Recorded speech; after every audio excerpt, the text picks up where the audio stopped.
Some stories start with a slow burn. You know, the kind where you can see the disaster coming from miles away, but this one hit me like a freight train at 2:47 in the morning on a random Tuesday night. I was dead asleep dreaming about absolutely nothing important when my phone buzzed on the nightstand and changed my entire life in the span of about 30 seconds. My name is Brandon, and I'm 34 years old, and up until that moment I thought I had a pretty decent life. I had a house that I bought before I got married, a stable job that paid well, and what I believed was a loving wife named Linda who was 31 and supposedly at a work conference in Vegas. At least that's what she told me when she packed her bags 3 days earlier.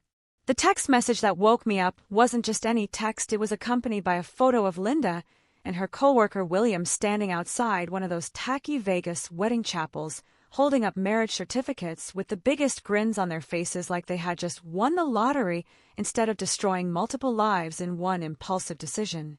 The full text read, and I remember every single word because it's burned into my memory forever. Just married William, been sleeping with him for 8 months. You're pathetic, by the way, your limp energy made this so easy. Enjoy your sad little life. I stared at my phone screen for maybe 30 seconds, processing what I was seeing and reading. My brain went through about 15 different emotions in that time span: shock, anger, sadness, confusion. And then something unexpected happened. I felt calm, like eerily calm, like the kind of calm that comes over you when you realize the worst has already happened and there's nothing left to fear. So I typed back one word: cool. That's it, just cool. No exclamation point, no question mark, no crying emoji, no paragraph of hurt feelings, just cool. And before she could even respond with whatever victory lap message she had prepared, I got to work. See, hey, race, the thing about Linda, she might have been sneaky enough to carry on an affair for 8 months without me catching on, and she might have been bold enough to marry another man while still legally married to me, but there was one area where she was absolutely terrible, and that was managing finances. Everything was in my name. The house, I bought it 2 years before we even met. The main bank accounts, all mine. Her credit cards, they weren't even really her credit cards. They were authorized user cards on my accounts that I had added her to after we got married because I trusted her and wanted to make things easier for household expenses. By 3:15 in the morning, just about 30 minutes after receiving that life-altering text, I had canceled every single one of her cards, changed every password to every account she had ever known about, removed her as an authorized user on everything, and found the number for a 24-hour locksmith service. The locksmith cost me $300, which honestly felt like a lot at the time, but looking back it was worth every single penny, and then some. I also made sure to screenshot absolutely everything: the text message, the photo, the timestamps on my phone, all the account changes I made. I documented every single action I took, because something in my gut told me I was going to need proof later. The locksmith arrived at 4 in the morning, this tired-looking guy named Earl who probably thought I was crazy for wanting my locks changed in the middle of the night, but he didn't ask questions, and I appreciated that. By 5 in the morning, every lock in the house was brand new, and I had even changed the garage door code for good measure. Then you know what I did. I went back to bed, slept like a baby, actually woke up at 8 in the morning feeling strangely refreshed, only to find 2 police officers pounding on my front door. The older cop had this tired, seen-it-all expression, while the younger one looked like he was trying really hard to maintain his professional composure. Sir, the older one said, we got a call about a domestic situation. Your wife says you locked her out of her home. I smiled politely and pulled up the Vegas marriage text on my phone. She's not my wife anymore, officers. I said. She married someone else about 5 hours ago. The older cop's eyebrows shot up so high I thought they might leave his forehead entirely. The younger one tried to keep a straight face, but I definitely saw his mouth twitch like he was fighting back a laugh. She's saying you stole her belongings and money, the older cop continued, though his tone had shifted noticeably. I explained everything calmly.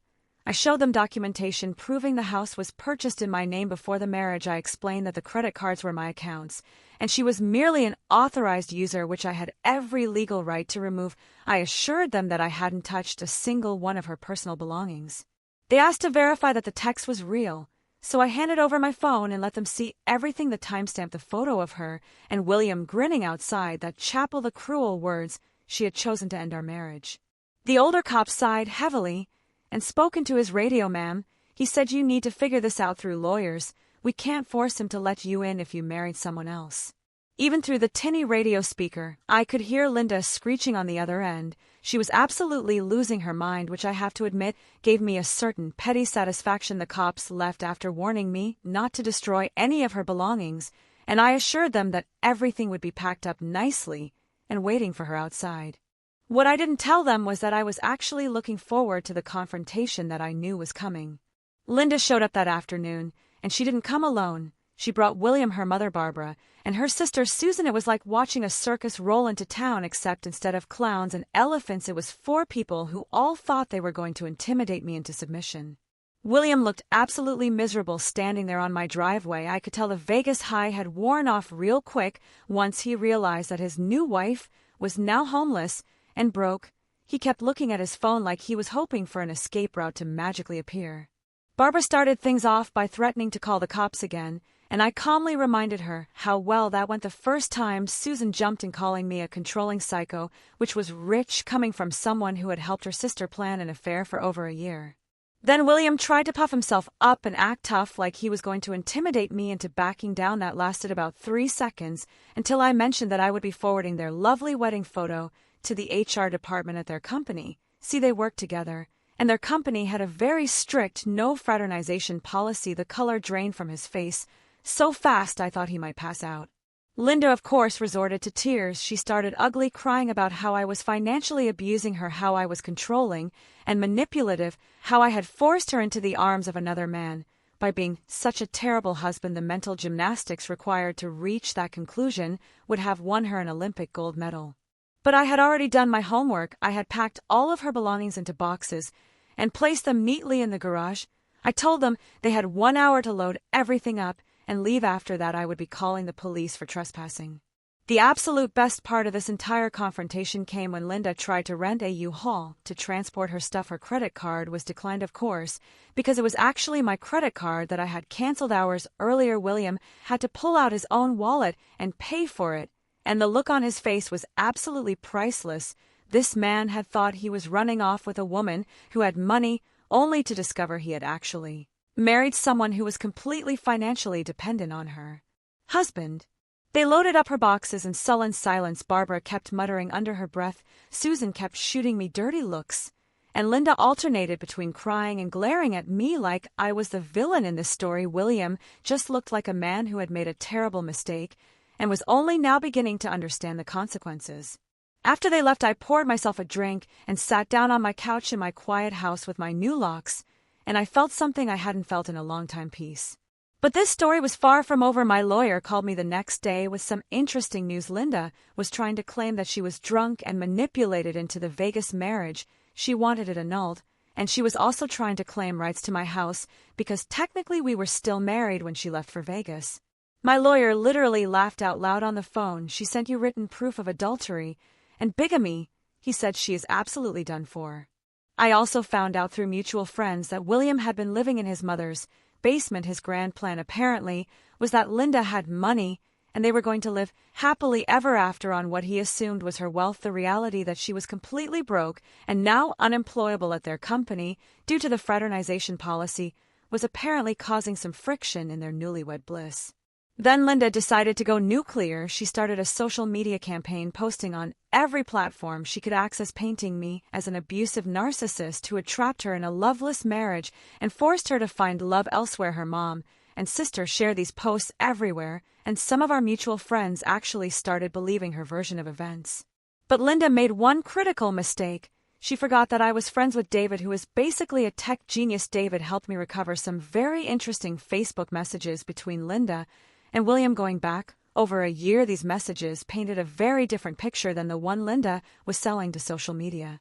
My personal favorite message was one where Linda wrote to William, "He is so stupid. I have been moving money from our joint grocery account for months, almost have enough for my dream wedding with you, baby." Here is the thing about that joint grocery account. It was not actually a joint account. It was my account that I had given Linda access to for household expenses. I pulled all the statements and discovered she had been withdrawing cash supposedly for groceries, but only spending about half of it on actual food. The rest she had been siphoning off for her secret wedding fund. I posted the screenshots publicly. Her carefully constructed narrative crumbled within hours. Then came what I can only describe as the extinction burst. Linda and her family went absolutely insane trying to destroy me in any way possible. First, Linda convinced her father to call my boss, claiming I was harassing his daughter. My boss, who already knew the entire story, told him to get lost in the most professional way possible. Second, Linda tried to break into my house at 3 in the morning. My new security cameras caught everything. She was screaming about her grandmother's jewelry that she needed to retrieve. The funny thing, her grandmother is still alive and still wearing that jewelry. Third, she claimed I killed her cat. We have never had a cat. I am allergic to cats. We could not have a cat if we wanted to. Fourth, she started calling my mother, crying about how she made a mistake and William meant nothing to her. My mom, who had never really liked Linda anyway, told her, "Sweetie, you should have thought about that before sleeping with him for 8 months." But the peak of entitlement came when I received a phone call from William's mother, Sarah. This woman actually had the audacity to demand that I be a man and take Linda back. She said William could not afford a wife and he had made a mistake, and young men do stupid things sometimes. I asked her if she was seriously asking me to take back a woman who cheated on me for 8 months and married another man just so her son would not have to deal with consequences. "Well, when you put it like that, you sound selfish," she said. "Marriage is about forgiveness."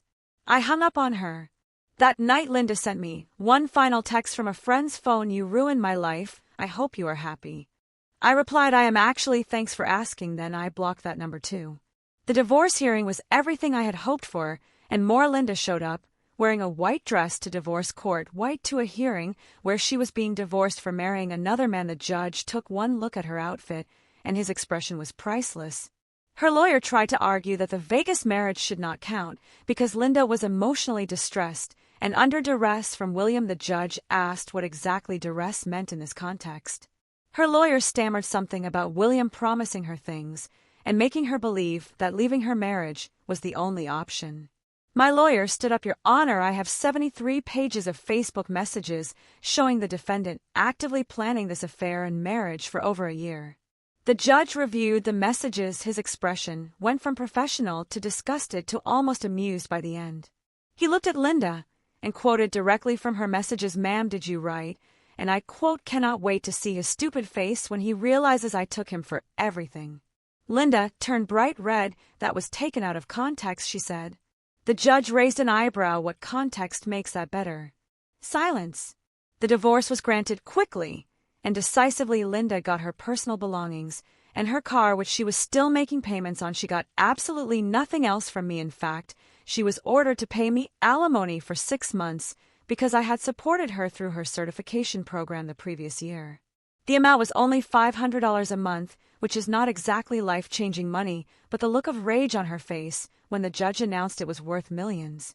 Outside the courthouse, the real entertainment began. Barbara started screeching about how I was stealing from her baby. Susan tried to throw her coffee at me, but her aim was terrible, and she hit Sarah, William's mom, who had shown up to support what she called young love. The coffee fight that erupted between the two mothers was something I will never forget. Security had to get involved. Barbara was screaming about disrespect. Sarah was screaming about her designer blouse. The courthouse steps looked like a reality TV show had come to life.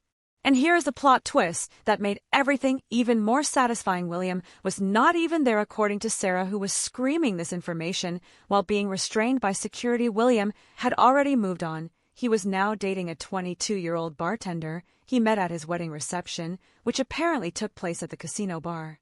Linda broke down completely when she heard this. Not pretty, tears full, ugly, crying with snot and everything. She kept wailing, "This is not how it was supposed to go," over and over again.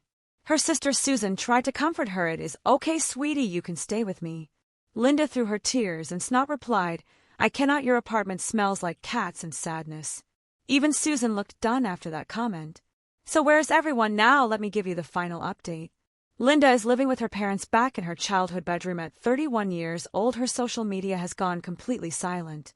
William is apparently engaged to that bartender now, though I heard through the grapevine that she dumped him after finding out he was technically still married when they met.